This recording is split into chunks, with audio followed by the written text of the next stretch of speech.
Welcome to Tucker and Riyadh, the Wheel of Time showcast. I am your host, Joe Perry, here with my co-host, Jen Isgro and Tom Kokoza. Jen, how are you doing tonight?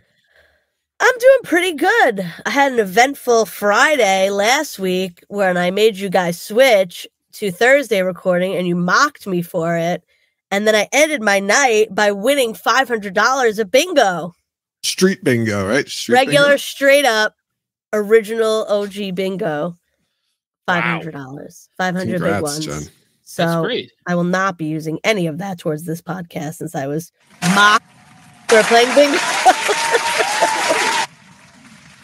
Thank you. I took a lot of skill and talent to win bingo, but I did it. You're going to take your talents to South Beach like LeBron did? Yeah. Yes. My balance of... Oh, so I do have a good story, though, because I don't know if this is a common practice at bingo, but I won the last game, which was full card, and there was somebody going around. They were selling extra cards for the last game for $5. So I said, "Oh, like you could buy back. You just have like 2 cards instead of one." So I said, "Okay, I'll buy one more." You know, a woman came over and I said, "Can you just give me the winner?" And she went like, "Ooh," pulled a card out of the middle and she handed it to me, and that's the card that won. I wanted to find her and tell her that she's a witch, but I couldn't find her. And then I think now she probably really was a witch because I couldn't find her afterwards. She probably was not a real person. I know. She was just like sort of mysterious. Like an angel or a being that. Maybe it was you from the future, Jen, and you knew that was the winning card and you gave yourself the winning card. For the $500, that's what I chose to travel back in time to bingo night. You're going to need just that to show us. What happened was you were listening. It was how many years in the future, and you were listening to our podcast, and that episode came up, and you're like, you know what? You were so angry at me and Tom that you were like, I'm going to go back. I'm going to change it. Give myself the winning card. Yeah. So, Jen, I have a question, though, about this bingo event. Was there any wild hijinks when B4 came out, as Tom suggested? No, there were absolutely none. They literally just said B4. There was nothing. Yeah, and I'm a big room, so there could have been hijinks like on the other side that I wasn't aware of. I didn't say there were but hijinks. not around me. I said that the no caller commotion. would make some sort of B4 joke. I don't think this was a person who called bingo a lot because she was like, we played certain games where like let it matter, and she would call those letters and people would yell like there's no I, whatever it was. So I don't think it was a person who was like you calling bingo. It was just a school representative that got the job. Rank amateur. Yeah, probably why. But B5 was the number I was waiting for. And Sarah, Joe's wife, and his mother-in-law were there, and I kept saying like, I only need these 3, telling the table what I needed. And she apparently had worked at bingos for years and was telling me, "You're not supposed to do that. Stop saying what you need." I'm like, I'm sorry, you can only say what you need of the equinox. So, yeah. Ever seen the Practical Joker's punishment where they made Sal go to a bingo thing and they made him keep calling out? Oh, yes, we're getting so mad at him. He said it was the worst punishment he ever had to endure because everyone was so angry at him. Yeah. The worst, pretty funny. The worst part is when you go up and they have to like check your card to see if you really want. You have to stand there like, oh my God, what if I put the wrong number? How embarrassing would it be to have to go back to my seat after I leapt out of my chair and made a whole big scene? That was hijinks when I won. Oh, yeah, chair fell over and everything. Did you yell Yahtzee instead of bingo? I don't even think I yelled bingo. I just screamed and like my fist in the air. I might have. I don't know. It's a blur. Shoe money tonight. But it was fun. I had a good time. So I'm back. Tom, hey. Doing well, Joe. Nothing so eventful for me in the last week. I won no large sums of money, but I'm excited to be here tonight with my 2 dear friends to do a podcast. All right. Yeah, me too. We've got some things to talk about. What a great topic that we're going to get into in just a minute. But there was one other thing I wanted to discuss before we got into that. There was a photo leaked on the internet, a 3-set photo that has since been removed from the internet. Although, actually, I think it's on the Reddit wiki, Watt Leaks Reddit. So I could always throw a link into there of the picture. Actually, let me do that right now for those people. Sorry.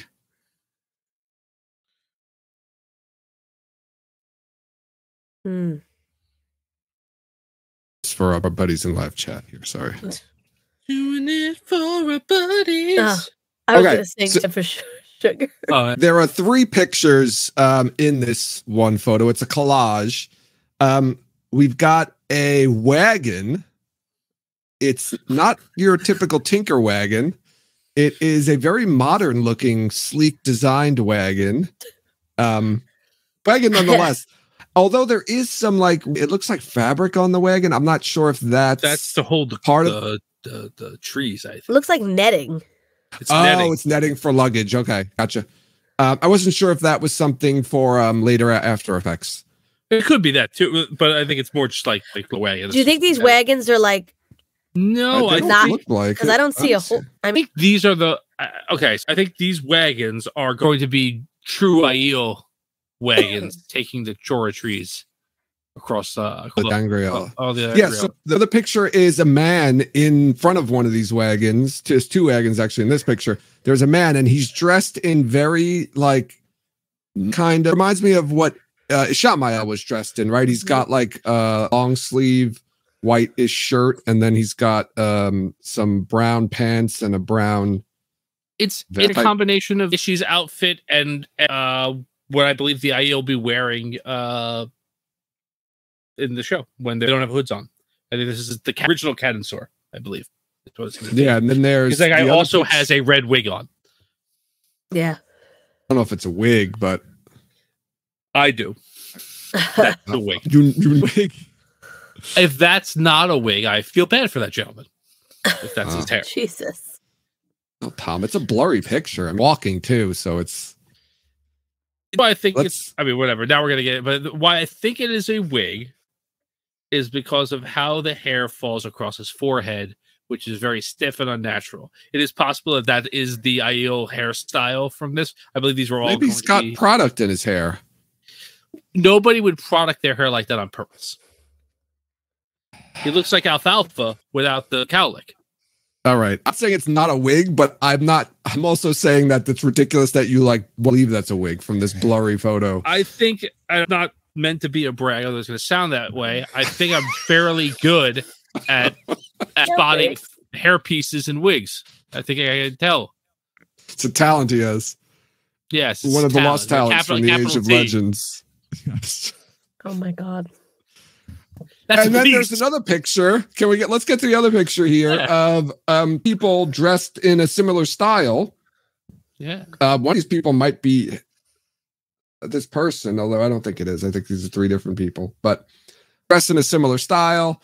And they're on these large steps and these large obelisks next to it. And when I first saw this, I was like, oh my God, they built this for the show? And then I found out that no, they didn't.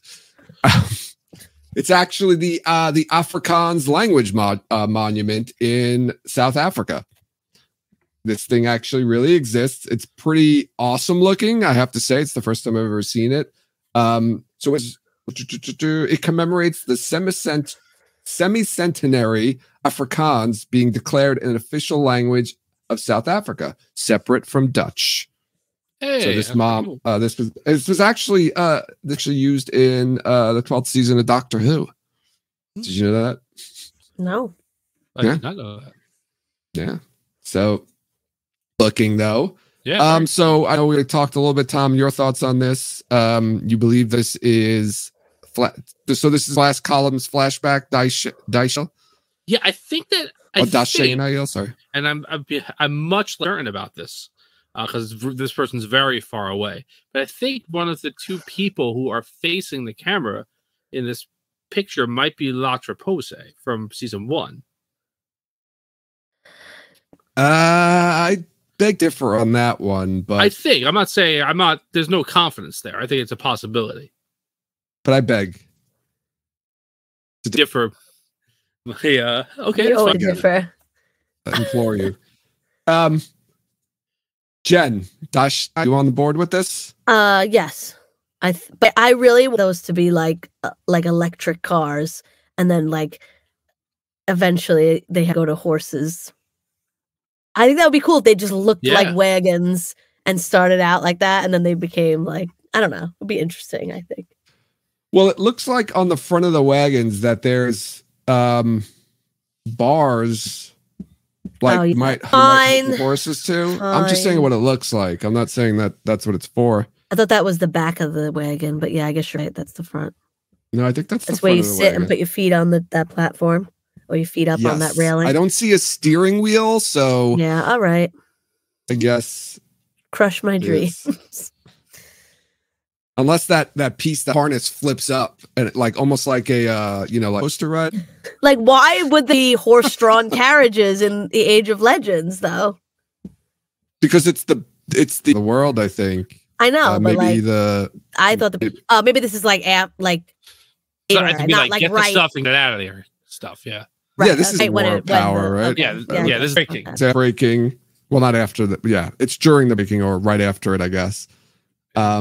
Maybe the idea like the Amish. Yeah, how many technology? How many years does it go from like when the drilled to like have a meeting and they tell like the fair, that whole scene? Well, that's like, so how long is the War of Power? Yeah, how long does that from then from those two scenes? I should know this and I don't. Joe, do you remember? Or does anyone chat remember? So to fall into the chat, I mean, there's a period, approximately. So 100. So approximately 100 to 110 years after the drilling of the bore was referred to as the collapse. So this is like like the War of Shadow Tower or whatever the town's at that point. Yeah. Okay, that's servants. So the war ends with the strike at Shyle Ghul, of course. Which they're not going to do on the. Well, they might do the strike at Shyle Ghul, but they're not going to do the same thing with everybody getting trapped at the same time. No, they're trapping them separately. Yes, or at least one of them. Yeah, yeah. So I'm going to strike at Shyle Ghul, and then they all. Like I said, I think he probably got all of the Forsaken, and then went and did the Dark One last. Mm-hmm. Save the best last. Like the this is going well. Like the Horcruxes. Yeah. To find out Forsaken. So Jen, are you also of the mind that this is from the glass columns scene? That's what it's going to be from? Yeah. No, does I think this could be one of the cold opens? Like the episode 8 cold open? I mean, from two different scenes. Even though the people are dressed similarly, they could be. So I think it's all from one day of filming, which I mean doesn't mean anything. I mean, I believe this is early March when this happened, which doesn't really say anything for us. I mean, the scenes that we're going to recognize if it's last columns. Is this situation? Is this monument like? Does it have a mirror image on the other side? Is it like a U? Or is one going up? No, there's multiple obelisks within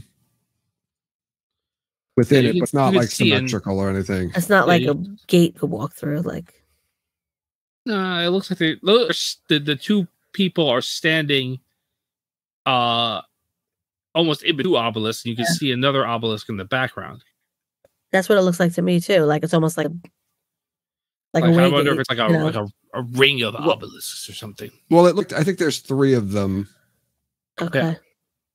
If you're online, there's some pretty cool, like almost like shots of them.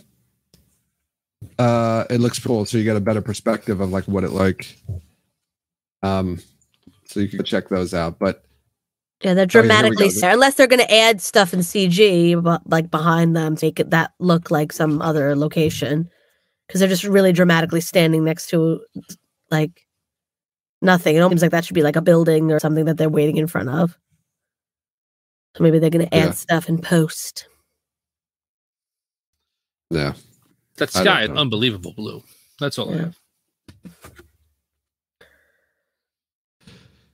Yeah. So thought that I got lost in looking at pictures of this monument. Do you think of these characters or anybody that we may know from the series? Do you think? Well, I do, but you begged to differ with me, Joe. I'm sorry, that's what I did. I would think La Traposa at this point would not be with the Dashane Aiel. I believe she would be fighting in the War of Power or dead. It's my guess. Well, they live a long time. I'm thinking you're right. This is going through the glass columns, so he's going to be seeing this through his ancestors' eyes. Mm-hmm. Maybe one of these people is one of Rand's ancestors. This guy with the red hair, Tom, or the red wig. Yes, I think that's probably. I don't remember who it is in the character's name in the scene, but like there is the character that goes in. That's like Someshta and like talk to people, like whoever that is. So maybe that's that guy.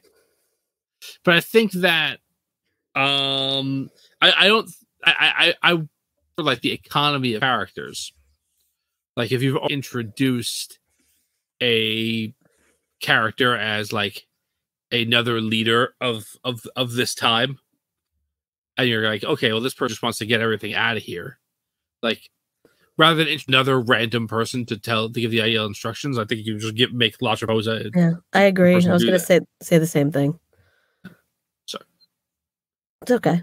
I could just agree with you. I'll back you up. Yeah. Joe's still different, though. I won't beg. No, I won't beg. No, don't beg. I'm done. Except Emma, the TV show, to use her. I'm just laughing at Rau's referring to them as Rancestors. Well done, sir. Well done. Just that, if anyone with this one, we can move on. Main topic. I'm sorry, I thought it was funny. Sure. Yeah, and that's a perfect segue because today's topic was brought to you by Rau. We're going to be talking about some of our favorite weaves. One Power, and not just favorite, but ones that we think they might use in the show or we might have seen already in the show but didn't know it. So we're going to go through a couple of them, talk a little about them, and probably about some of these things. But we did make sure that we talked about one of the most important weaves, which is the one that actually Rau had suggested, which gave the idea to do this, and that is the almighty Balefire, the weave of weaves, if you will. So if anyone doesn't remember, Balefire, it's like a bar of white hot light, and anything that touches, it is thread. It's the pattern, and the amount of power of the Balefire, meaning the strength of the person who is using the Balefire. Also, I guess you can modulate your strength, right, when you're casting Balefire. That translates how long in time or how far back in time the thread has been removed. So it, in essence, can change the past. No, very short time. I can't remember how long it goes, how far you get a Balefire. I can't remember if anyone can think of like the most Balefire they use in the... what's his name's Balefire everywhere? Demon Dread, right? He's at the end. He's just Balefire and everything. Well, I think the biggest weave used in the sea proper is probably when Rand Balefire's Barrow, because he's an entire building that he destroys. But the biggest one that you hear about in the series is during the War of Power, where entire cities were Balefired and like removing millions of inhabitants, and that would act like you were burning out months of their lives, and that's what caused, in a war that had not only no truce or no peace, but not even any conversation between opposing parties, like everyone just said, "Oh, we're going to destroy the universe. We're going to stop using this now." So that's the biggest one you hear about. But there's no like. So I want to ask, do you think you've seen Balefire already used in season 1 or 2? I don't think so. I don't either. Yeah, I think it would have been pointed out if we have seen it. I don't think so either. So I guess my next question is, will we see Balefire? Will we see weaves? No. When will we see? No. Will we see Balefire in a future season? And if so, which season? Do you think we're going to get it in season 3? Will we get it all? Is it I too think we much of will. a problem? No, I don't think so. I think it's distinctive, and I think it should be. It doesn't really exist. I don't think in anything else I've read. Other than You like mentioned going back in time, it's like a what? you mentioned a big Balefire moment, Tom. There's another big Balefire moment when Rand, in essence, resurrects Matt and Egwene. Oh yeah. Yeah, and he saves Matt's life earlier in that book with Balefire from Darkhounds, right? Oh, yeah. Darkhounds. Oh yes, Not on him. It's Avienda. It's not Egwene. It's Avienda and Matt at the end of the book. yeah. So those are some big Balefire moments. You think we're going to get either of those? What about? I'm sorry. Now I'm just thinking of Balefire moments when Mogedion Balefires Nynaeve's ship, but then is it because she killed the guys that the boat moves back or something because she boat opened with Balefire, it actually had sunk before that weave happened, so it just is in the water. I thought it was because she Balefired the guys that were rowing it, that they didn't row it, so it moved back in the water because they hadn't actually rowed it that far yet. Something like that. But she cuts a hole in the boat. The hole in the boat is in the past, so it goes from attack happening to the boat being filled with water. Okay. The wall's filling up through the path of the thing. So they're not even trapped underwater. There's no chance to get out. I see a chat happening there. So. Yeah, there's some going on in there. So come on, season 3. Are we getting Balefire? Give me the situation. Are we getting it in season 3? If you think it's going to be in season 3. Well, I don't think the Rand saving Matt and Avienda stuff is going to happen. I just don't think that's going to happen in the series. I don't know. But I think you get it in season 3. I think that's the right time to introduce it. I think you want to have this kind of death people who are only really powerful, so not everyone can use it. And I think that it doesn't need to have the payoffs that it does, right? You Balefire Forsaken so that they can't get reincarnated. I don't know if that's going to even happen on the show, but I do think you want this kind of every use it, the pattern gets weakened, and the bad guys are starting to use it more and more. It puts an urgency to things. There's Balefire in Book of Shadow Rising, though. In the Nynaeve Mogedion fight, one of the Black Aja has a Tirangriel or something that shoots Balefire. That's right. She's shooting Balefire everywhere. That's right. That could be a potential scene that we get. I'm thinking other uses. Well, the first time we see Darkhounds, right? Moiraine uses it. Does she use it against Bilal? She uses it against the Darkhounds. That's right. Before that, that's not going to happen. And then she uses it against Bilal, and people think Rand actually uses it earlier in the book too, although it's not clearly said. I thought people thought Nynaeve used it when they were captured by the bandits and the Fade. Yeah, in the third book. I don't think that's. I know some people think that that way. That looked more just really hot fire to me. It doesn't the moats, but it doesn't have the white hotness to me. I don't. That passes in a while, but yeah, it happens in that book. I would say in the Dragon Reborn is when Balefire starts happening. But so who do you think's going to be the first person to use Balefire then? Moiraine? Rand? One of the Forsaken? Can they use it without knowing what they're doing? Is anybody on the show gonna? Well, I mean, Nynaeve doesn't. Is she channeling weaves that are? She channeled healing weaves. Yeah, I don't know. She does sometimes.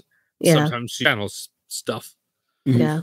But you point to say when she weaves, she can copy it immediately because she's so great at what she does. I think. I don't know. Do you think they're gonna have Darkhounds on the series? I think they should. They should. Pretty, yeah, they were pretty easy to do. Shadow Spawn. I mean, every has some sort of dog-like evil creatures, so you could do Darkhounds. Those could be in the Waste, maybe. Maybe that's when we first meet them. Yeah. Yeah. And it's kind of like the of wolves. Yeah. Yeah, I agree. Play it up later. I think uses balefire with somebody who could explain what balefire is, maybe. So like, or I don't think somebody should just use balefire and we don't find out what it is for like a long time. Either someone does it and then like in another scene somebody's like talking about it, or somebody sees it and is like, no, like. Well, Rand uses it, and Moraine does like the scene from the beginning, I think, of the Fires of Heaven with the Dark Hounds, where she's like, "Never use the leave," right? Even though you saw me use it a little while ago when I killed Bilal, but like, like I'd be and explain to Rand what he just did. Yeah, there's a lot of, I think if it's group right, Moraine's there to kind of say Balefire, or I'm using Balefire if she's the one who's using it. If it is used in Tanchico, I don't know. by the Black Aja, the only thing I could see they've used like a exposer. Well, you could have the Black Aja tell us what it is. You don't need Plain and Nynaeve to know what it is. We just have to know what it is. That's true. The Black Aja could be talking and saying, "Don't use the Balefire rod. You can whatever unravel the pattern." Or Gideon could tell them, "Don't use it, you morons." Or even if it's like, we know what it is, it gets explained to us to never use it, and then you just see one of the things that the Black Aja still does that bad thing. Like that's enough. They've already explained to us that like when you see light so bright it looks like a photo negative or whatever. I really like the idea of like while Nynaeve and Moghedien, or the option to Joe's mind, are fighting in the palace in Tanchico, just columns are falling down and like holes are getting ripped into walls. Like it's a very cool kind of I vision in my mind of another scene from like a movie or something, but I can't think of. It's like two people fighting, but then there's also like I'm not helpful. Inception. Two people fighting. Inception. No, it's like like something like Balefire, like shoot. I can't think of like what it is. Are you serious, or you're just naming a movie? No, I was naming movies where like people fight and weird things. Could be like weird, but Matrix or something. I don't know. Like lasers or like cutting. Yeah, I don't know. There's like sparks. Austin Powers. No, I'm not. I'm not going to be helpful. Thank you for posting the right answer. No, that's not it. It's not Big Trouble in Little China. No. We meet again, Jen. All right. I'm gonna say that Moraine uses Balefire in the study Moraine in the study with the Balefire. Oh, I think I know what it is. I think it might be. Sorry, I think it might be Avengers. It's Avengers. Not Endgame. Before that, Infinity War. Infinity War. The one with the first one with Thanos. Yes. When they're like with Wanda, like right at the beginning, when Captain America comes with, and they're shooting like a laser at that staff that the bad guys have, and they're fighting, and it's like shooting, and there's like sparks flying everywhere. That's what I was thinking of. Sorry. Okay, continue. I'll look for a picture of it. All right, I'm gonna move on to. Wait. I really thought you were going to say when Captain America shows up with his beard to save them. With his beard? Well, it is. It's a surreal, and he catches the thing, and he's got the beard. Yeah. You're like, oh! Yeah. This is like 40 minutes in that movie. All right, I'm gonna do another weave that we have here. This is an interesting one. I'm glad you picked it, just because I think this was you, Jen. Because I would never pick this one to potentially be in the show. But it would really cool if it was there, and that's skimming, right? So skimming, remember, that's like that version of traveling, I guess, right, where they open up a gateway to like a blackness, and then there's a platform there, and they go on the platform and they travel through the ether to where they're going. And I think the one difference with this, the other difference with traveling this is, right, you don't need to know your area. Like there's a traveling where you need to be familiar with your surroundings in the area that you're traveling from, which I always thought was a weird, interesting rule that Jordan put in there. With skimming, you don't really need that. You don't really need to know where you are. So but it's a little bit obviously longer and I guess potentially dangerous, as I think we find out later on. Yeah. So, Jen, you think we're going to get this in the show? Or you just because I just wanted to think about, I mean, we're gonna get traveling. Like, why do it? Because they don't know. Is that what you just said? They don't need to know. Yeah, they don't need to be familiar with it, so they can, if they just get to a place and they really quickly they can skim out of it. How do they in somewhere? It's like a weave that you're just it's like opening up. Totally different. It's close to the same weave. Yeah, but it's not the same.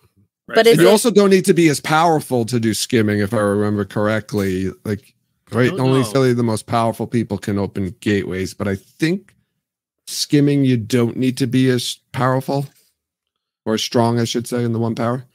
Are they going through like the ways? It's like I where you think just fall forever. And that part is for real. Like, you don't know, but like they often about like you're just floating in emptiness. And some people railings up and some don't. Yeah. No, there's no railings. You could put railings. Yeah, some people somebody has railings. Might be like one of the Forsaken or something. But Rand doesn't, and that's why people fall to their death. One of them had railings? I don't remember. Yes, Asmodean skimming, he's like holding on to like he's got like a balcony and he's like skimming across them. Yeah. So they can like customize their platform. It's just think of and the more powerful you are, the bigger the platform that you can make is. You need channeling points, and then you could spend your points on different upgrades for the skimming. And then you could have a tricked out skimming platform. And I remember so is it the Shadow Rising where he stairs two at a time in that, or is that in the end of the Eye of the World where he's taking the stairs two at a time and then the other stairs disappear because he's only using it's like whatever you like is reality there kind of. And so running up the stairs, I think he's chasing Asmodean, but it might be in the Eye of the World when he's skimming. Yeah, remember the first time skimming.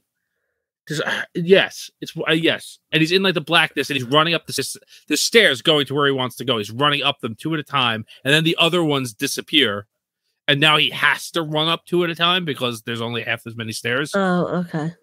So there's a lot of the thing that I think skimming is much more of like a concept than it would necessarily be a dynamic visual concept on the show. Yeah. Just because a lot of stuff like that is like it's internal about like, oh, why would have it fall? Would I ever land? Like, you know, all people think of when they're in there. Yeah. I imagine also like if just budget wise, like traveling is much cheaper to do, right? Yeah. You just open up gateway, you know, that's like you said, Tom, you place to the next place. There's really nothing in between that they have to do. Yeah, they don't they don't use that rule where it's like you have to know the place to chat. Like just learn how to travel and then do it. That's all. It's just like teleporting, whatever. And then they put that in there, right? Just to try to I think retro explain the different. Why do they just travel in the beginning? Well, it's also like make it a little harder. Yes, it's not like if they're here for a couple of days, you can't just jump and do whatever you want to do immediately.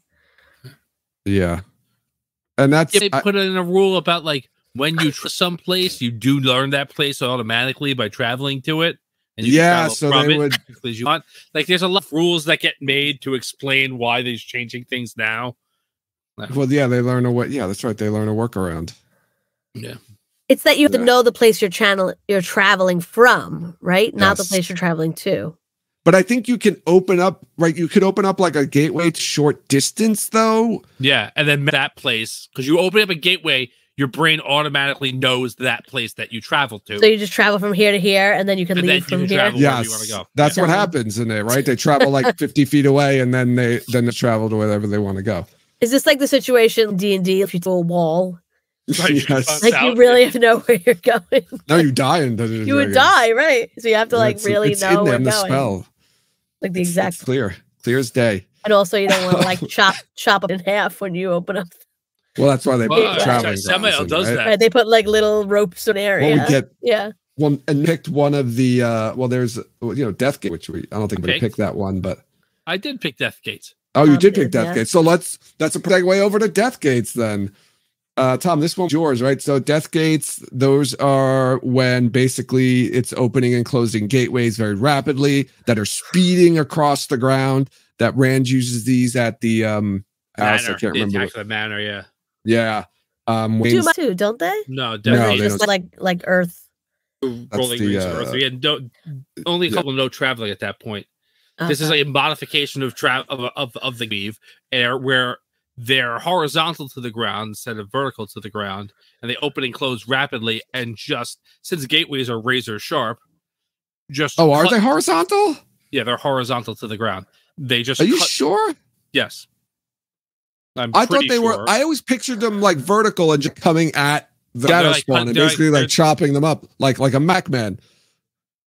Yeah, no, they're like just cutting people half. And because the gateways anyway, they just kill shadow spawn when shadow spawn can't go through gateways. So this is interesting now. I feel like we're gonna have to go back at some point and read that passage, because I always pictured them as being perpendicular to the ground and just kind of like going across, opening and closing, and like eating the shawn. Jen, you think we're gonna get Death Gates in the show? That's gonna be pretty fucking gruesome if we see them. Yeah, I don't know. It makes sense. It might be. To use them like that. If you do, I mean, it's a powerful way to kill like shadow spawn stuff. I wouldn't like to see it being used on human beings. Well, we wouldn't see that. Yeah, I mean, but I don't know. Humans. Maybe all the way at the end. I would love to see this. This was one of the coolest scenes I've ever seen on television, or just ever. If you just saw like the Trollocs and then these just gates opening and closing and basically eating the Trollocs and like just Trolloc pulling, dropping like everywhere. Yeah, I thought they were like spinning. I thought they were horizontal too, and like I think they are, because around and opening and like Megma's made when they open and close, right? Don't they like? Well, Megma's made a point in chat here that they figure out the horizontal ones until at the end, like the last battle, right? One of the Aes Sedai figures out how to open it up horizontal so they can look over the battlefield. On the ground, and it's like a map of the battlefield. Yeah. I think I was just reading through the companion too, and the way they talk about it in the companion is something that makes a lot of sense. That like even if it doesn't get chopped by the opening and closing gateways, if you're attacking shadow spawn with them as they move through them, they'll just die from that. So like So I think you're right. I do think they're horizontal to the ground. Or you could just like send them somewhere else, right? Like open up a portal and just send. I'm going really hard on Marvel tonight, but just like send people to like Antarctica or something. They do reverse of that in the last battle, right? Don't they open a gateway inside Dragonmount and have all the lava come out from Dragonmount all over the shadow spawn? It's amazing. It's the best.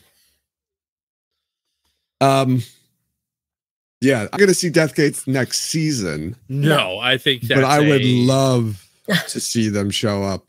I mean, if they do a lot of dudes. They do Mells. Let's throw them there if they want. If they're not going to have this Manor House scene, they're going to do that scene, but they could throw them in Doom as Wells as a potential. I think Doom as Wells works. They could. I don't think maybe does it. Yeah, I think it works as long as Doom as Wells is. I'm having a stroke, everyone. As long as Doom as Wells is appropriately, unbelievably violent, I don't mind too much, but I do like it better where it's more just like all have been trained to do is to basically make things explode. That's all they do. They can explode rocks and people. That's what they do. But I think it works. If not, if they season 8, you can just bring it at the last battle. This is something that happens. Yeah. Right. I think it's a good way to I don't know. I push the envelope a little bit in terms of I think it's a good inventive way of using the stuff that you already know in a different way. Mm-hmm. And I think that's why I want to see it on the show. Yeah. I mean, all kind of variations of traveling. They could use it in so many different ways, like they did in the in the books. It's funny, none of us actually picked traveling though to talk about tonight, so that's boring. Well, it's all. And I think that We've already seen it too. You already seen it. We've already seen it too from the Forsaken. So I've got one that we might have seen already. We just don't know it.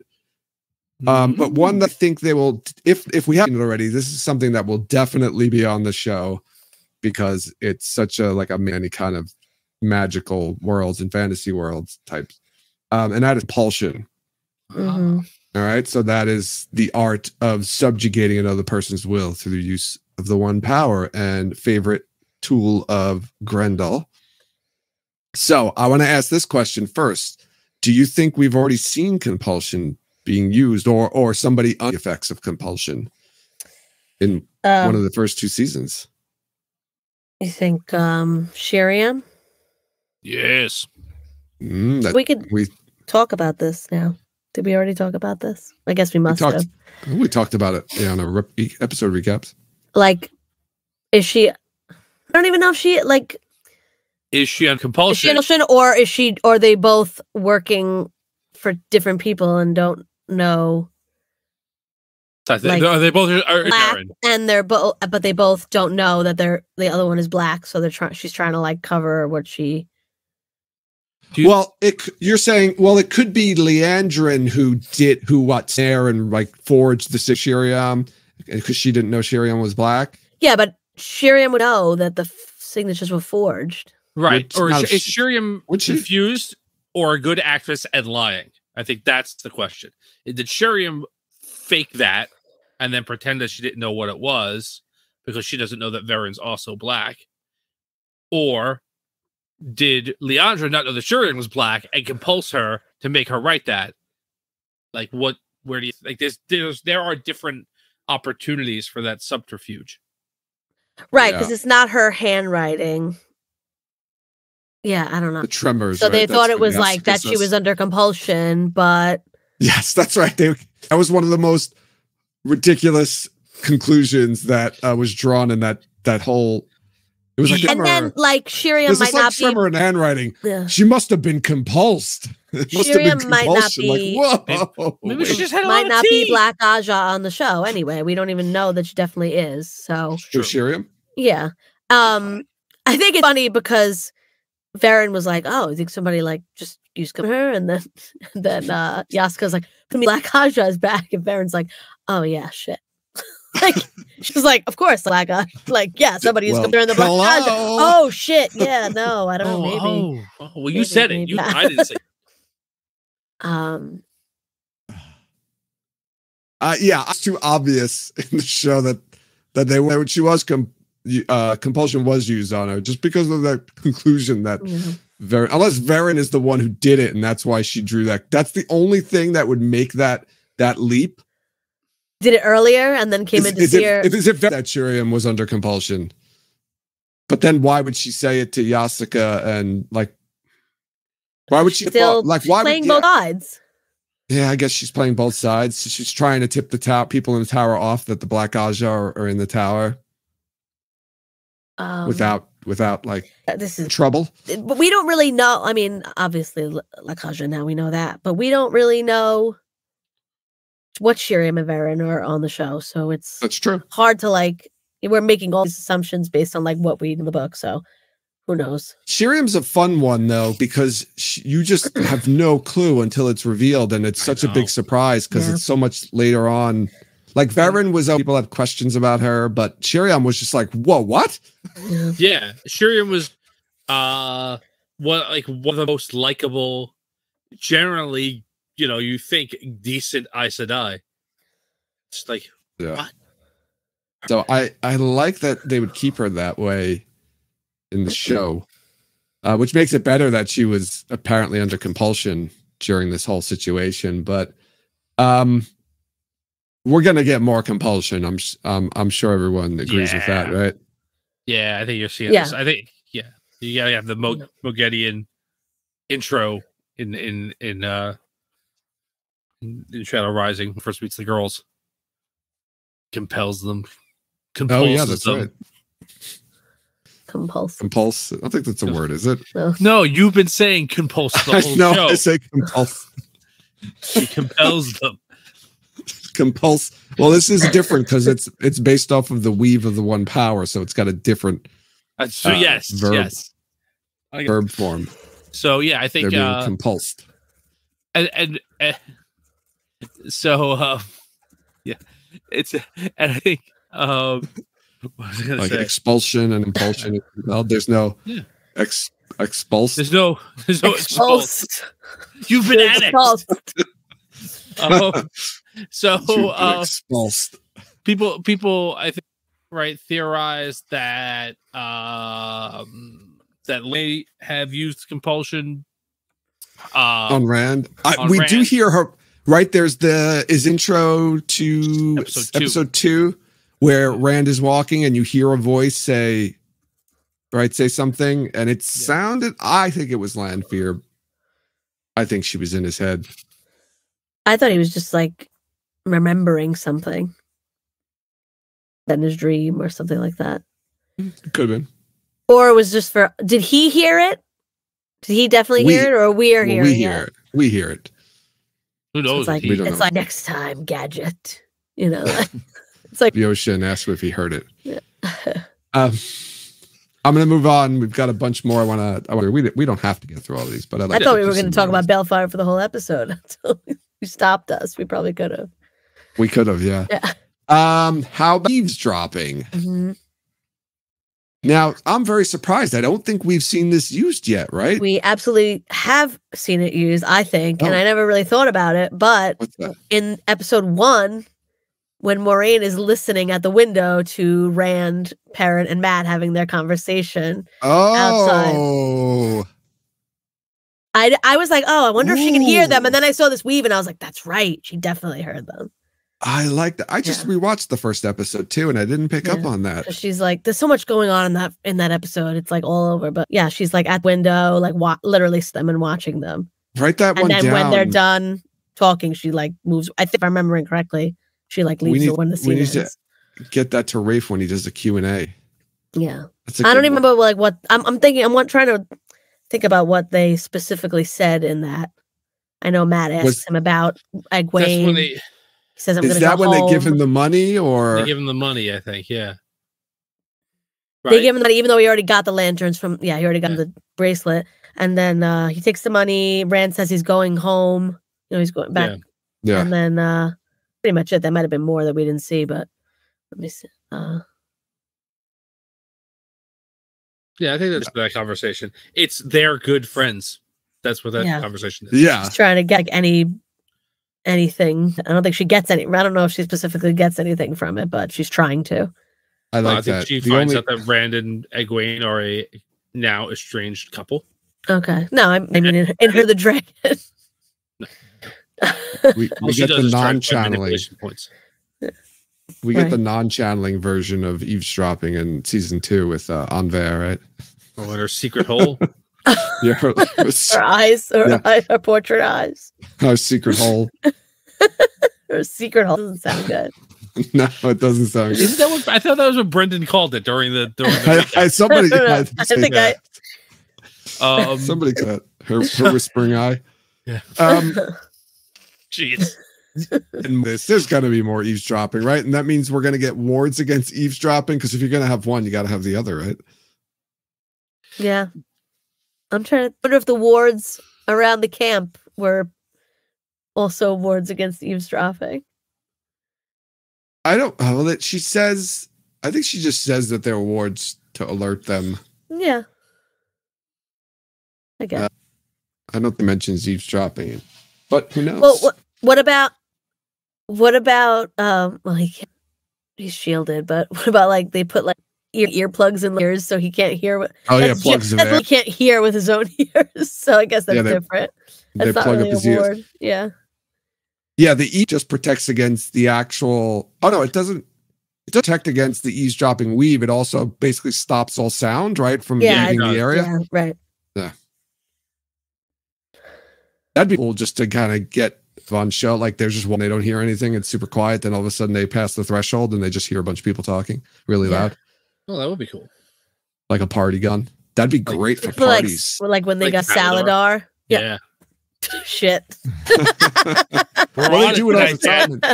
They do all the time in Saladar, right? They're just walking, and then all of a sudden it's like whole freaking town. Just constant tense. That'd be great for parties, though, right? You could have parties late at night, and nobody would hear you. You don't have neighbors complaining. Yeah. So cool. Yeah. What do we got here? Oh, this is a good one.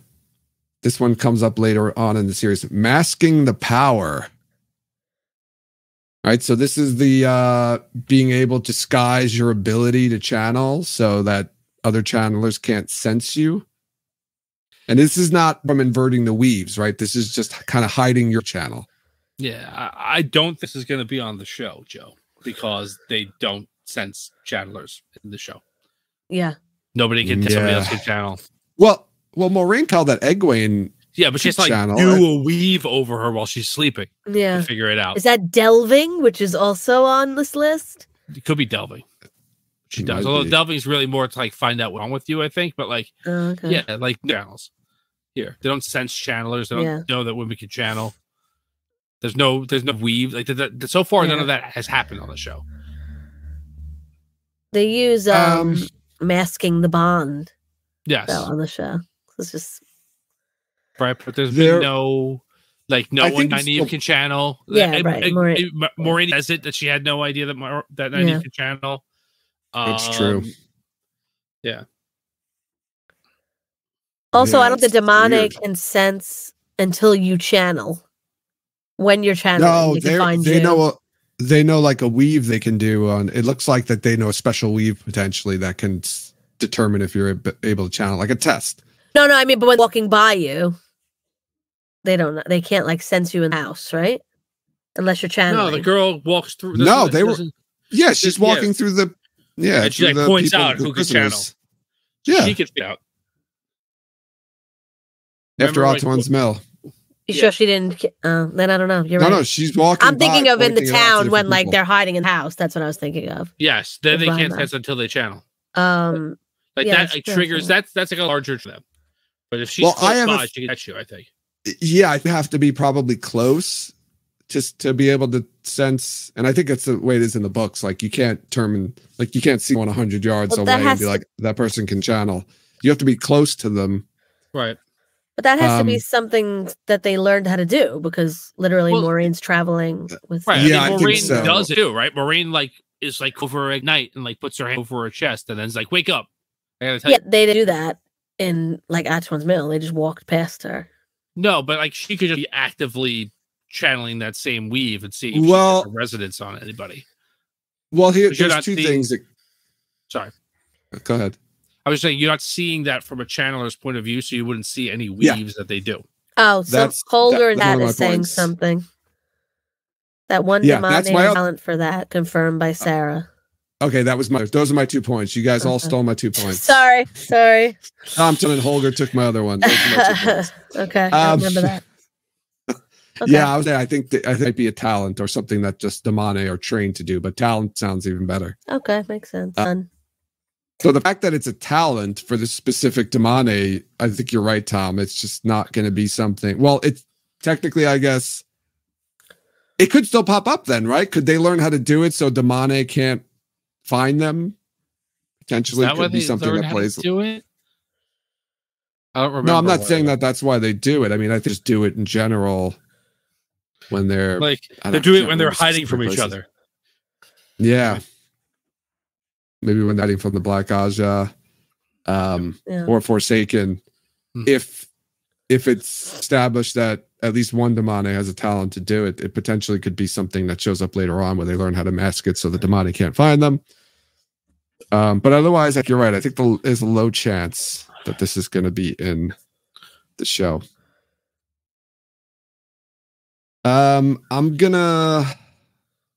Let's talk about this one. I have 2 here, but this one I think is interesting because it's something that we didn't think was actually going to happen in the books. That's brought up very early, and that's turning, right? So 13 Dreadlords channeling using 13 Myrddraal. You got Sidene mixed with the Myrddraal power, which is derived from the true power, and it can shift the allegiance of a channeler from the good side, the light to the shadow against their will. Yeah. It's been the number to 8, right? That seems to be the Forsaken number now. Yeah. But I hope this is still a thing, right? I love the fact that, like, when Rand ignoring the Black Tower, like, this is the shit that goes on without anyone paying attention to what's happening here. And I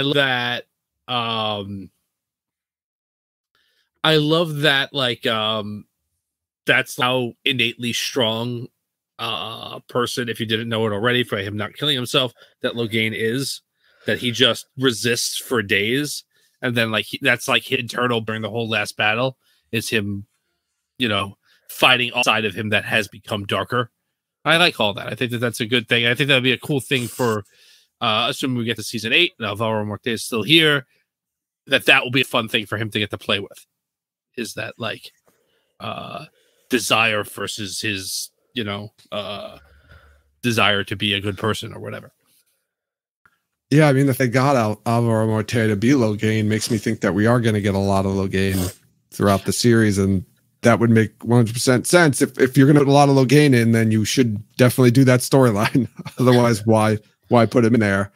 Right. But I'm going to go out on a limb, and I'm going to say that we don't get this, and that we don't get that storyline. Black Tower is going to be much quicker and shorter, and it's not going to be as big of a storyline in the sense of, like, a problem. Problem with Black Tower is going to be that Tame is in control of it. He'll take Renegade Ashaman, but you're not going to see, like, a lot of struggles going on at the Black Tower, I don't think. Just because of screen time. Yeah. What are you, Jen? I don't know. I don't remember that part as well. It's because it's not the likable book or says book. Yeah. But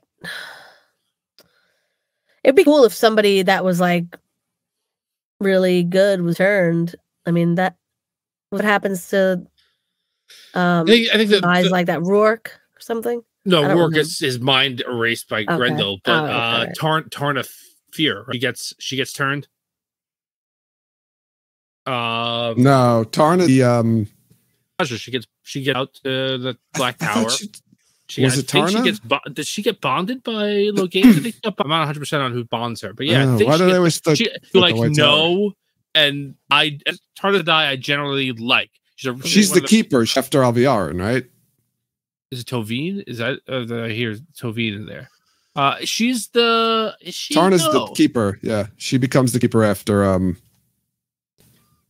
Who gets it? Who reads the letter at the end of I think it's the end of Night for Dreams that says, like, this changes everything, and it's like they find out that Aes Sedai have been bonded, and they go. Maybe Tovine. There is an Aes Sedai. She's the keeper. Okay, so I got the name wrong. All right. But there's one Aes Sedai that, like, you get view from her.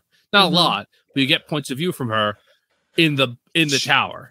She does go to the Black Tower, though. Tarna? Yeah. All right. And that's it. There's good Ashaman who get turned, but no one that you really know. She is turned. Okay, I'm not right, Tom. You were 100% right on everything. Well, at the keeper part, I was right about, but yeah. Why? Yeah. Yeah, I thought so, because I remember, like, she says, I think she's the one who floats the idea in the tower before she leaves of, like, hey, maybe what the Red Aja do now. Maybe we don't gentle them anymore. Maybe we bond them. Maybe we win them. You know? Yeah, it's in charge of the of the go. Yeah. Yeah. It didn't go well. All right, let's hit a couple more of these. Delving, since we came up before. So that's right. That's when basically somebody somebody with the one power to determine any kind of injuries and illnesses. They'll use that to figure out what's wrong with you, and then usually follows that with the healing to try to use it. Just looking at Varen Mathwin thinks that she is unsurpassed at delving. I don't remember that. So Varen's very good with delving. Nynaeve's also pretty strong with it. There's also a meaning for delving. With the and it means to use the power by Damane, search for earth materials such as ores, and to extract the ores from the ground. This is what Egwene is found out to be very useful at. That's highly prized among the Seanchan, and that Egwene has. So this is like the talent delving, which is very different than the weave of delving, which is, again, it's Kazam with the one power. So I don't think so. I think this is real easy to put in, and like it doesn't take effort, or like it won't. It's not going to take up much of the show. Like, but if they do it, they'll just like do it, like turning, and they'll heal the person. I don't think they're going to explain like what they're doing. If they're doing it, I think they'll just channel something and then say like, "Oh, you have this," and then just heal it. I don't going to be like a whole weave.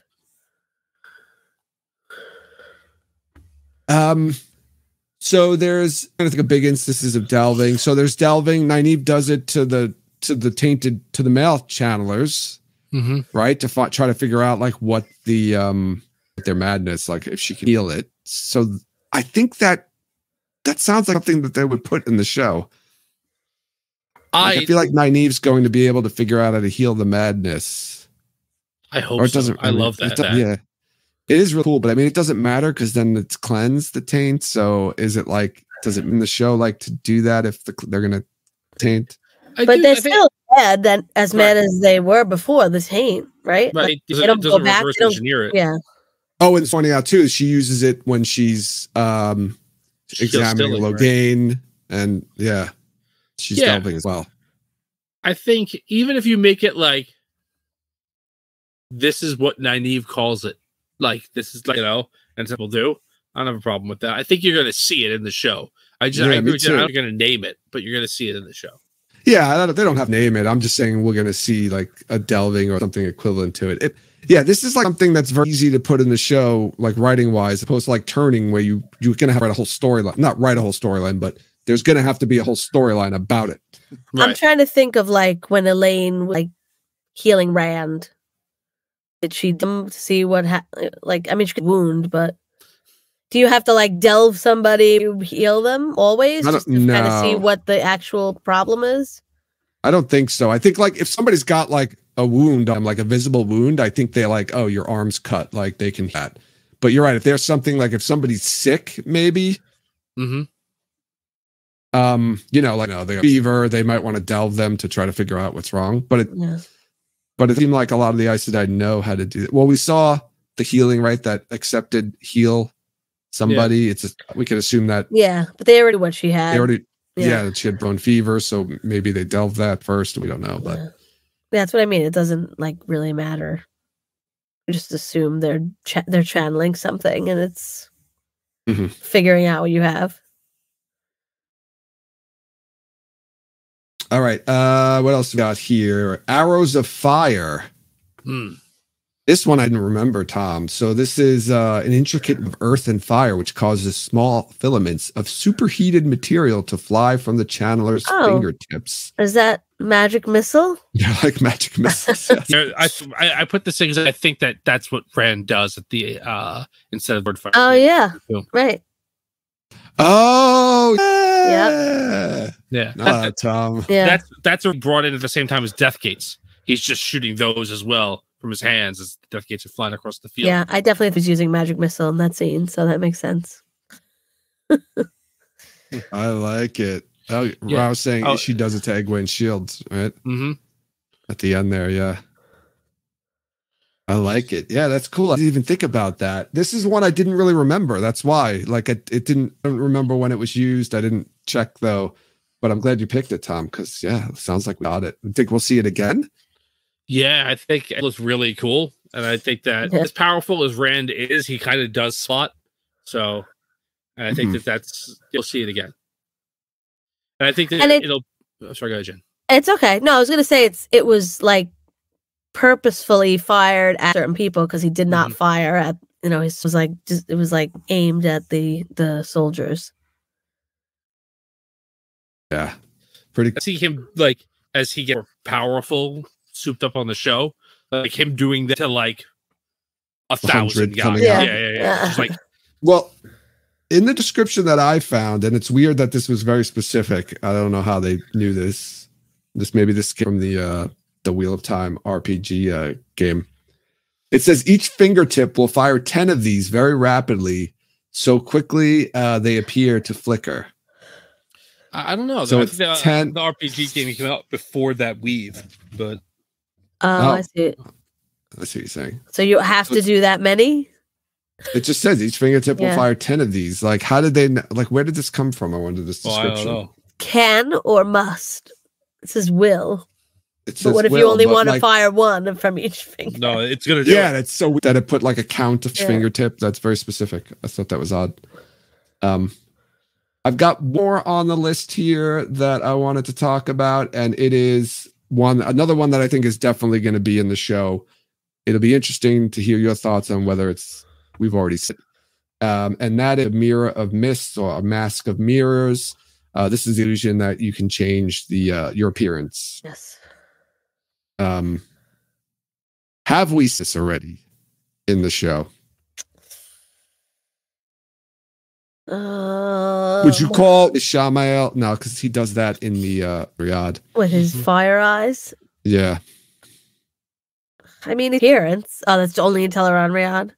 I think we only see it in Teleron Riyadh, right? Right. So that's you don't need to use a mask. I mean, he can mask of mirrors, but you can just do it with just Yeah. I don't think so. We didn't get a Elstree Hill Lanfear scene. Unless we met is not who they appear to be, but I can think of who it might be. I don't know. Yeah, I think it's. Would Lanfear get her outfit and came back and was burning down Kyrian? Was it stashed in her room in the inn? I mean, the inn down. She traveled somewhere and bought it. That's true. She found a stasis box. Yeah. No, that's true. She could have a stasis box.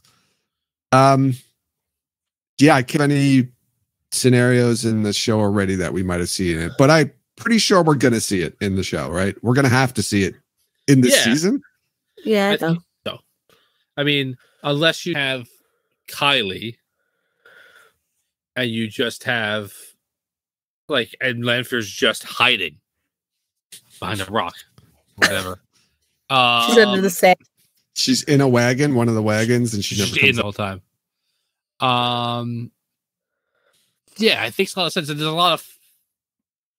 I think it's more fun when the Forsaken could be anyone. Oh yeah, I love that. I think they need to put that in there for sure. Especially when it's going to be hiding in the White Tower, right? Trying to think any other big mask. I mean, we'll get this at times, right? Yeah, she used in Aladar. Does she use in Aladar? Well, she uses it when they meet her, though. Like she's got it, because she looks like. Yeah. I don't know how she's still with the collar on. Oh well, maybe at that point. When do they find out who she is? When she's in? They're already in Saladar. And everybody already knows Marigan, whatever her name is. Is that her name? Yeah. A good question. Yeah, Marigan. There's probably a reason for it. I just don't remember. I don't want to get off track. It's just a wig. It's a wig, prosthetic nose. Immediately, Jen. I know. Just for its glasses with the mustache. Or maybe they'll do like Mission Impossible. Was it the second one where they keep pulling off their masks every 5 minutes at the end? Is it that one? They're all just different people. Yeah, it's the one. Yeah. Yeah. That's the Don Wu one, right? With the doves. Yeah. It's like a mask. And you're like, oh, wow, that was him the whole time. Then he pulls off another mask. It's like, wait, no. It's like career ending. Yeah. Anyway. And thoughts on the Mask of Mirrors. Before we wrap up this episode, I think we got a nice group of weaves here. I'm looking forward to seeing them. Yeah. Not just the wigs. We didn't even talk about like potentially what they'd look like if, from a perspective, if they wanted to make some of these more visual. Part 2 show sometime in the future. Part 2. We got another year We'll plus, just man. we'll just draw pictures and post them online. You have to draw a picture and then you have to guess which weave it is. Yes, That there would you be go. an amazing episode. Weave, for lose, our or art draw. We should sponsor decorate your own skimming platform contest. Like physical? No, it's we could do either way. You could do physical, like an arts and crafts type project, or just Maybe draw that's a picture. maybe What that's do you a think? MockCon event. Like that's We like, have design your Wow, own get on that. skimming You're gonna have to buy all these art and craft supplies. next year, not 2024. Yes, me said like a float. We could have a parade of skimming platforms. Yes. I think like what you do at My yeah, like skimming Mardi platform. Gras. Oh my god! No glitter. Yes, 100%. Parade And you- around that And circle. you can put railings on it if you want. So You could do be whatever you safe. want. It's up to you. If you feel like It's you up want to to you. live dangerously, you don't put railings. It's a skimming platform. It's Mine's your gonna be a skimming platform, dome. you do. I live so dangerously. Mine's gonna be a dome pointed down. Just as So dangerous people- as possible. It's What? very, Fuck. very Oh, you're on slippery. the top of the dome. It's very slippery. You have to wear socks. It's made of ice. It's an igloo. You're standing on an igloo. Yeah, basically, you're Oh standing up. god! You better get to your place before it melts, or you're fucked. Sure, it's all part of the danger. Yeah. I like to skim dangerously. And then when you get to the other side, you can slide off the side into the That's far enough. gateway. I actually Yeah, land a sliding little bit into the above the gateway, so I can slide right down through it. That is Yeah. really funny. I mean, we're saying like you should just give everybody like a bunch of cardboard boxes and like crayons and markers. You have like 2 hours to, like design your own giving platform, and then we vote on it. We have judges voting. Oh my god, that would be really fun. Yeah, pimp my skimming platform. Let's remember this. I think this is a good time to wrap up this episode. I want to remind everyone to follow us on social media. Join us. Follow us. I'm going to say that again. Follow us on social media. You can follow us on X, Instagram, and Facebook. Join us over in Discord to continue the conversation there. We also post our episodes on YouTube, so go check out our YouTube page to like and subscribe. We're actually getting close to 1,000 subscribers. I think we're in the 900s right now. So if you haven't subscribed to our YouTube page, do so. And if you have multiple Google accounts, you could with each one. So rate and review us wherever you listen to podcasts, and check out our merchandise and Patreon pages to support us that way. Links to all the aforementioned information are included in the show notes to this episode. Final thoughts, Tom and Jen? Happy St. Patty's Gonna say the same to all thing, you Jen. Irish people out there. On it tonight. Well, I don't know. Do the actual Irish people celebrate St. Patrick's Day? They do, right? Same I day. believe St. they Patrick's do. Day is St. Not Patrick's just Day. like an American thing that we Well, the co-opted people, from. Yeah. the Okay. people who live in the southern part of Ireland do. I don't know if the people in the northern part do. Yeah, Okay, I mean, well, it happy- it is the day. It's not. Okay. Well, enjoy your day if you're Irish. Though Everyone's the I Irish think people, I'm the only. Are you guys Irish? no, Are I'm either not one of you Irish? Yeah, I'm half Irish. You're half. Okay, I wasn't. I mean, I'm American. I don't. Well, have I any, know, yes. Like, I I am mean, I don't American. hyper patriotic way. I have no. I don't. I, I have no Irish culture or Italian culture other than the food. But yes, St. Patrick's Day. okay, me too. not Irish, but my kids and wife are, so there you go. So thanks everyone for listening, and you'll hear us next time.